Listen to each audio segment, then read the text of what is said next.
அன்பார்ந்த உழைக்கும் மக்களே, ஜனநாயக சக்திகளே, மக்கள் அதிகார கழகத்தின் மாநில இணைச் செயலாளர் தோழர் ரவியறிஞர் செல்வ கணேஷ் அவர்களுக்கும் தோழர் ராதிகா அவர்களுக்கும் நடத்தியிருக்கும் சாதி மதப்பு புரட்சிகர மனவிழாவை சாதி மதம் கடந்து காதலிக்க மனம் முடிக்க வேண்டும் ஜனநாயகம் என்கிற முகத்தின் கீழ் நடத்த இருக்கிறோம்.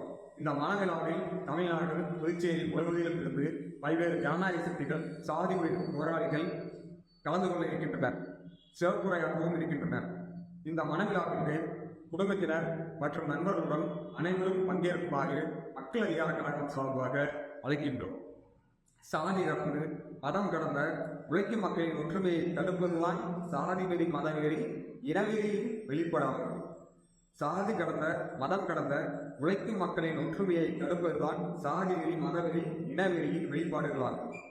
சாதி மதம் கடந்த காதல்களையும் மனங்களையும் தடுக்க சாதி வெறி, மதவெறி சக்திகள் தொடுக்கும் போர்தான் இந்த ஆணவ படுகொலைகளாகும். ஆம், பிற்போக்கு சக்திகள் முன்னேறி வரும் சமூகத்தின் மீது தொடுக்கும் போர்தான் ஆணவ படுகொலைகள். ஆகையால் ஆணவ படுகொலைகளுக்கு எதிராக சாதி மதம் கடந்த காதலையும் மனங்களையும்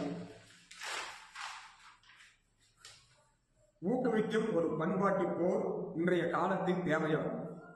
சாதி மதம் கடந்து காதலிக்க மனம் வைக்க வேண்டும் ஜனநாயகம் என்பதுதான் அந்த பண்பாட்டு போரின் முழக்கமாகும். தோழர்கள் ராதிகா, ரவி அவர்களின் மனவிசாரம் வர்க்கம் கடந்து காதலிப்பது காலங்காலமாக நடந்து வருகிறது.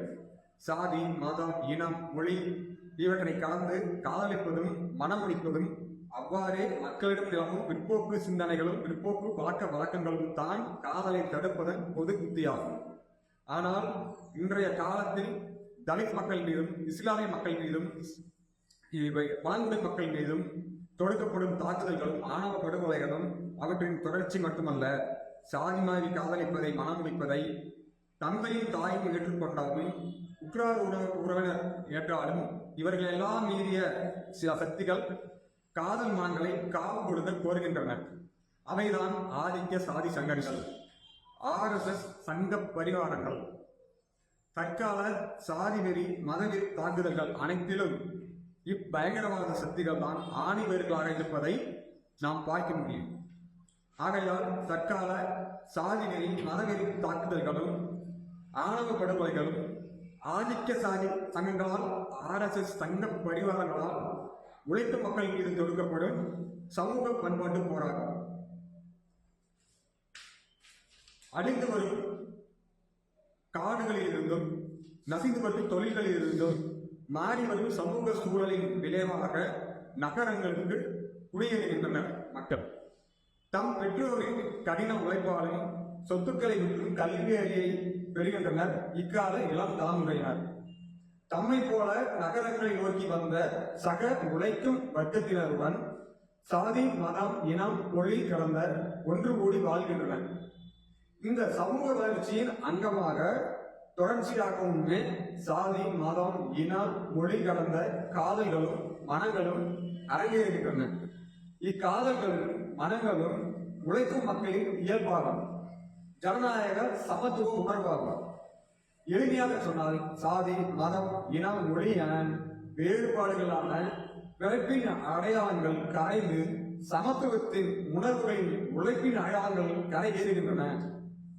ஆகையால் கரைபவையும் கரை சேர்பவையும் அதிகரிக்கவே செய்யும். இயற்கையில் இந்த நியதியை அழிக்க நினைக்கின்ற பிற்போக்கு சக்திகள் சாதி வெறி, மதவெறி, இனவெறி தாக்குதல்கள் அந்த பிற்போக்குத்தனத்தின் வெளிப்பாடுகள் தான். ஆணவ படுகொலைகளும் அவ்வாறே. சாதி ஆதிக்கத்திற்கு எதிராக பாடல்கள், கட்டுரைகள், கவிதைகள், இலக்கியங்கள் என அலை அலையாக வெளிவந்து இருக்கின்றன. இன்று அவை அடுத்த கட்டத்திற்கும் வாழ்கின்றன. சாதி ஆதிக்கத்திற்கு எதிராக திரைப்படங்கள் முழங்குகின்றன. ஆம், தம் கண் முன்னே பிற்போக்கின் கோட்டைகள் செய்வதை ஆதிக்க சாதி வெறியர்களாலும் சங்க பரிவார கும்பல்களாலும் சகித்துக் கொள்ள முடியவில்லை.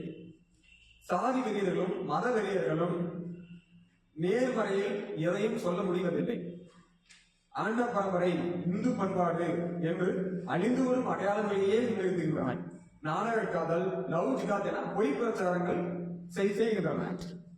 ஆம், கடந்த கடந்த காலத்தை கொண்டு நிகழ்காலத்தின் மீது ஆதிக்கம் செலுத்த முனைகின்றன. பொய்களை கொண்டு உண்மைகளை மூடி மறைக்கின்றன.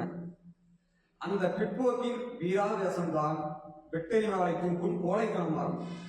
ஆண்ட பரம்பரை இந்து பண்பாடு என்கிற கோழி பெருமிதம் தான் சாதி மதம் இனம் மொழி கடந்து வாழ்வதையும் தடுக்கிறது. காதலிப்பதையும் மனமுடிப்பதையும் எதிர்க்கிறது. இதுதான் ஆணவ படுகொலைகளுக்கும் அடிப்படையாகும். இவை மட்டுமல்ல, ஆணவ படுகொலைகள் பெண்களுக்கு எதிரானவை. பெண்களுக்கு சொத்துரிமையை மறுப்பவை, தமது வாழ்க்கை துறையை தேடும் பெண் விடுதலையை நசுக்குபவை, பெண் உடல் மீதான சாதி மத இன ஆதிக்கத்தை திணிப்பவை, பெண்களின் அறிவு திறமை வளர்ச்சியை நசுக்குபவை, அழிந்து வரும் சாதியை மறந்து வரும் மத சார்பின்மையை கரைந்து வரும் இந்த இன வேறுபாடுகளை தடுக்க முனைகின்றன. சாதிகளை மதவெறி தாக்குதல்களும் ஆணவ படுகொலைகளும். ஆம், சாதிகளை மதவெறி தாக்குதல்களும் ஆணவ படுகொலைகளும் முற்போக்கின் மீதும் பிற்போக்கு தொடுத்திருக்கும் போர் தாக்குதல்களாகும். ஜனநாயக சமத்துவ உணர்வின் மீதும் பாசிச சர்வாதிகாரத்தின் அடக்குமுறைகளாகும். நாடக காவலும் லவ் ஜிகாத்தும் அவர்களின் பொய் பிரச்சார முழக்கங்களாகும். பாசிசத்தின் பிற்போக்கின் இந்த போருக்கு எதிராக ஜனநாயக சமத்துவ உணர்வின் முற்போக்கு பண்பாட்டு போர் நாம் தொடுக்க வேண்டும். அதன் முழக்கம்தான் சாதி மதம் கடந்து காதலிக்க மனமுடிக்க வேண்டும் ஜனநாயகம் என்ற பண்பாட்டு போர் முழக்கமாகும். இந்த முழக்கத்தின் அறிமுகமாகத்தான் தோழர் ராதிகாவும் தோழர் செல்வ கணேசன் என்கிற தோழர் ரவி அவர்களுக்கும் நடத்தியிருக்கும் மனவிழாவாகும். வாருங்கள் தோழர்களே, டிசம்பர் 28 அன்று மதுரையில் நடத்தி இருக்கும் தோழர் ராதிகா ரவி இடையூறு விழாவிற்கு அனைவரும் வாருங்கள். முழங்குங்கள், சாதி மதம் கடந்து மனம் முடிக்க காதலிக்க வேண்டும் ஜனநாயகம்.